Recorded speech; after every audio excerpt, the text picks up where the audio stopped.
stack. A stack is a data structure whose elements are accessed according to the last in first out. बच्चों एक तरीके का data structure होता है stack, जिसमें क्या होता है, जो आप लास्टली इंसर्ट करोगे वो आप सबसे पहले निकाल सकते हो, उसके प्रिंसिपल पे वर्क करता है। ये आप इस तरह समझ सकते हो, जैसे सीडी का केस आता है, उसमें आप सीढ़ियां बहुत ज़्यादा इंसर्ट करते हो, लास्ट पहले एक रखते हो, फिर दूसरी, फिर तीसरी।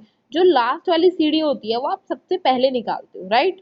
लास्ट इन फर्स्ट आउट, मतलब जो आप लास्ट में रखोगे वो सबसे पहले निकालोगे, तो वो होता है लीफो प्रिंसिपल। इसी प्रिंसिपल पे स्टैक भी वर्क करता है। This is because in stack insertion and deletion of elements can only take place at the end called top of the stack. तो इसी वजह से जो इंसर्शन और डिलीशन होता है वो दोनों ही तरह से, दोनों ही फंक्शंस, जो भी इंसर्शन भी होगा या डिलीशन भी होगा स्टैक के अंदर, वो एक ही एंड पे होता है जो कि टॉप पे होता है। ठीक है, जैसे मैंने अभी बताया आपको, सीडी केस में आप सीढ़ियां रखते हो, राइट। अगर आपको सीढ़ी निकालनी है तो भी लास्ट वाली सीढ़ी ही निकालोगे, या फिर इंसर्ट करनी है तो भी इसी पोजीशन पे तो इंसर्ट करोगे। ये तो नहीं है कि बीच में जाके इंसर्ट कर सकते हो, इसलिए ये लीफो प्रिंसिपल होता है। अब consider the following example of stack. अब हम कुछ एग्जांपल कंसीडर करेंगे स्टैक के, फिर आपको और अच्छे से समझ आ जाएगा। 10 glass plates placed above one above another. देखो 10 ग्लास की प्लेट्स हैं, एक के ऊपर एक रखी है, ठीक है। The plate that is kept last has been taken out first. देखो आपके घर पे जैसे प्लेट्स का भी केस आते हैं, प्लेट्स रखने के लिए, तो जैसे आपने प्लेट्स रखी एक के ऊपर एक, 10 प्लेटें रख दी, जैसे शादी में भी आप देखते हो तो बहुत सारी प्लेट्स होती है ना, जब डिनर टेबल पे होती है, तो सबसे पहले आप क्या करते हो, जो सबसे ऊपर वाली प्लेट है आप वो लेते हो। ये तो है नहीं कि नीचे वाली प्लेट लेते हो या बीच में से प्लेट निकालने लगते हो। जो सबसे ऊपर वाली प्लेट है वही तो आप उठाते हो, या आपको जो वेटर होता है वो सबसे ऊपर वाली प्लेट देता है। जो सबसे ऊपर प्लेट होती है ना वो सबसे लास्ट में रखी गई होती है। इतना तो आप समझ पा रहे हो। तो ये लीफो प्रिंसिपल पे वर्क करता है। Second example is the tennis ball in a container. Tennis ball container में जो होती है, अब आपने देखा होगा टेनिस बॉल 3 बॉल आती हैं कंटेनर में, राइट। तो जो सबसे लास्ट में बॉल रखी जाती है वो ही सबसे पहले निकाली जाती है। You can not remove more than one ball at a time, क्योंकि उसका जो कंटेनर होता है वो उतना छोटा होता है, और जो लास्ट में आप बॉल रखते हो वही आप बॉल सबसे पहले निकालते हो। तो ये भी लीफो प्रिंसिपल पे वर्क करता है। Third is pile of books. अगर आप बुक्स के एक, आपने बुक्स का एक के एक बुक के ऊपर दूसरी बुक रखते रखते ना एक ब्लॉक बना लिया, तो आपने 10 बुक एक साथ रख दी, तो जो बुक आप लास्ट में रखते हो सबसे ऊपर, जो लास्ट में बुक रखोगे वही बुक तो पहले उठाओगे। ये भी लीफो प्रिंसिपल पे वर्क करता है। थर्ड एक स्टैक ऑफ कॉइन्स। अब ये देखो यहाँ पे फिगर भी दी हुई है स्टैक ऑफ कॉइन्स। अगर आपको स्टैक बनानी है कोइंस की, तो सबसे पहले एक कॉइन रखोगे, उसके ऊपर दूसरा, तीसरा, चौथा, ऐसे कर करके तो आप कॉइन्स रखोगे, राइट। जो सबसे ऊपर कॉइन रखोगे वही कॉइन तो आप सबसे पहले उठाओगे, वरना अगर बीच में से उठाओगे तो ये स्टैक या ब्लॉक गिर जाएगा, राइट। तो ये भी स्टैक ऑफ कॉइन भी लीफो प्रिंसिपल पे ही वर्क करता है। LIFO means last in first out, last में रखोगे और सबसे पहले निकालोगे। तो ये स्टैक का कॉन्सेप्ट है। In the above picture coins are kept one above the another. ऊपर वाली पिक्चर में coins एक के ऊपर एक रखे हैं। If any additional coin is to be added, it can be added only on the top. अगर आपको कोई दूसरा coin रखना है वो भी आप इसके ऊपर ही रखोगे, राइट। और अगर इसमें से कोई निकालना है तो भी आप ऊपर से निकालोगे। If you want to remove any coin from stack, the coin of the top of the stack has to be remove first. अगर इंसर्ट करोगे तो भी सबसे ऊपर करोगे, निकालोगे तो भी सबसे ऊपर से निकालोगे। That means the coin that was kept last in the stack has to be taken out first. जो आप सबसे लास्ट में रखोगे उसे ही आप निकालोगे, और अगर इंसर्ट करोगे तो उसी के ऊपर करोगे, ठीक है। अब इसमें स्टैक में दो ऑपरेशंस परफॉर्म होते हैं, पुश एंड पॉप। स्टैक दो ऑपरेशंस पे ही वर्क करता है, push and pop. Two operations perform on stacks are push. Push का मतलब है ऐड, इंसर्टिंग, इंसर्शन।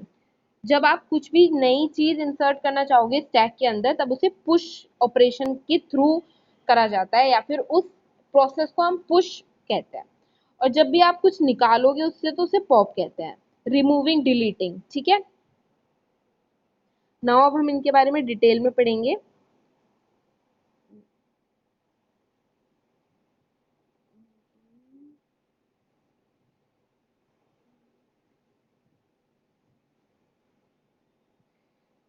तो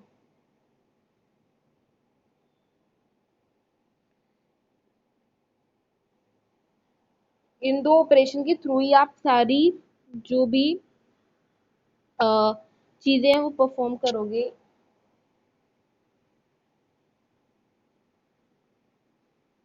okay,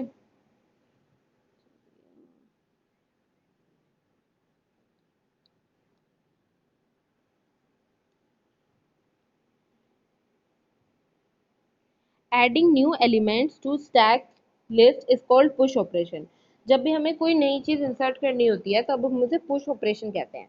when the stack is empty the value of top is, जब स्टैक एम्प्टी होती है ना, इनिशियलाइज जब हम करते हैं तब जो टॉप की वैल्यू होती है वो -1 होती है। ये चीज अभी आपको समझ आएगी। Basically an empty stack is initialize with an valid subscript.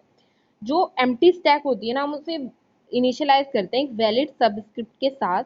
When ever a push operation is perform the top is initialize by 1 and then new value is inserted on top of the list till the time the value of the top is less than or equal to the size of stack।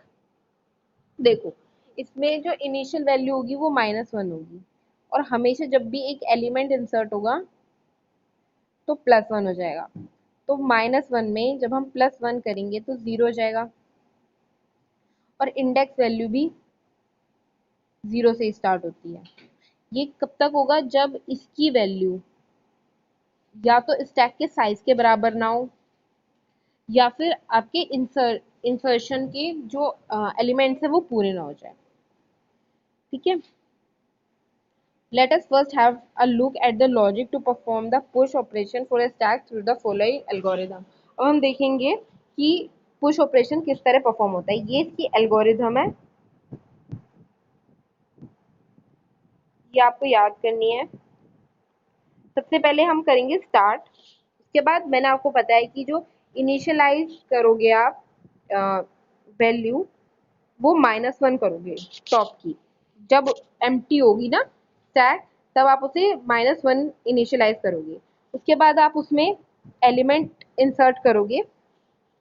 तो जैसे जैसे आप element insert करोगे, जैसे आपने एक element insert किया तो +1, दूसरा किया तो फिर से +1। ठीक है, उसके बाद फिफ्थ स्टेप में जो स्टैक का टॉप होगा वो न्यू एलिमेंट की इक्वल हो जाएगा। ठीक है, स्टैक टॉप मतलब जो उसकी लिमिट होगी या जितनी वैल्यू आप उसमें ऐड कर सकते हो वो न्यू एलिमेंट की इक्वल हो जाए। ठीक है, तो उसके बाद आप क्या करोगे, प्रिंट कर दोगे इंसर्टेड आइटम्स को। मतलब जब आपकी स्टैक फुल हो जाएगी तब उसके बाद आप प्रिंट कर दोगे जो भी आपने इंसर्ट करे, उसके बाद आप स्टॉप कर दोगे। तो ये है algorithm of push operation in stack. अब हमें देखना है पॉप ऑपरेशन।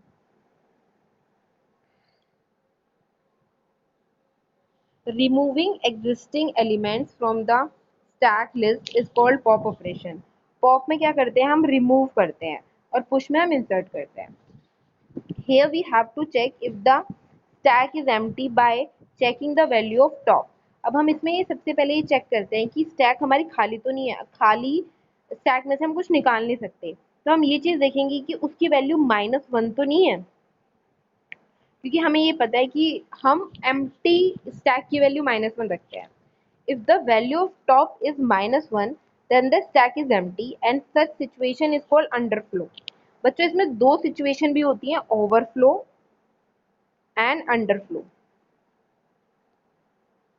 ओवरफ्लो में क्या होगा, जब स्टैक जितनी चीजें इंसर्ट कर सकती हैं वो पूरा हो जाए और उसके बाद आप उसमें कुछ इंसर्ट करना चाहो तो वो ओवरफ्लो होती है। और अंडरफ्लो वो होती है जब स्टैक में कुछ होता ही नहीं है और तब आप उसमें पॉप ऑपरेशन परफॉर्म करना चाहो तो वो होता है underflow.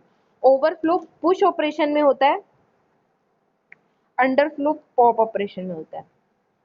Otherwise pop operation can be perform in the stack. अगर अंडरफ्लो की कंडीशन नहीं होगी तो पॉप ऑपरेशन परफॉर्म हो जाएगा। The top is decremented by 1, जैसे उसमें हम इंक्रीमेंट करते थे ना, +1 +1, तो इसमें क्या करते हैं, इसमें डिक्रीमेंट करते हैं। ठीक है, जैसे ये गया फिर ये गया -1। The algorithm of pop operation is as follows. Algorithm ये है, सबसे पहले स्टार्ट करेंगे, अगर वैल्यू टॉप की -1 होगी तो डायरेक्टली स्टेप 3 पे जाएंगे, वरना हम स्टेप 4 पे जाएंगे। अगर -1 है मतलब वो पहले से एम्प्टी है और ये कंडीशन है अंडरफ्लो की, तो -1 है तो क्या आ जाएगा, स्टैक एम्प्टी, और वो डायरेक्ट 7 स्टेप पे जाके स्टॉप कर देगा। अदरवाइज वो 4th स्टेप पे जाएगा, डिलीट आइटम में टॉप से डिलीट करना शुरू करेगा और फिर डिक्रीमेंट करता जाएगा, -1 -1 -1। ठीक है, उसके बाद डिलीटेड आइटम प्रिंट कर देगा, फिर स्टॉप कर देगा। तो इस तरह पॉप ऑपरेशन परफॉर्म होता है और ये एल्गोरिदम है पॉप ऑपरेशन की। तो ये ऑपरेशन है स्टैक के अंदर पुश एंड पॉप। तो इससे रिलेटेड आपको होमवर्क है, prepare note on stack with its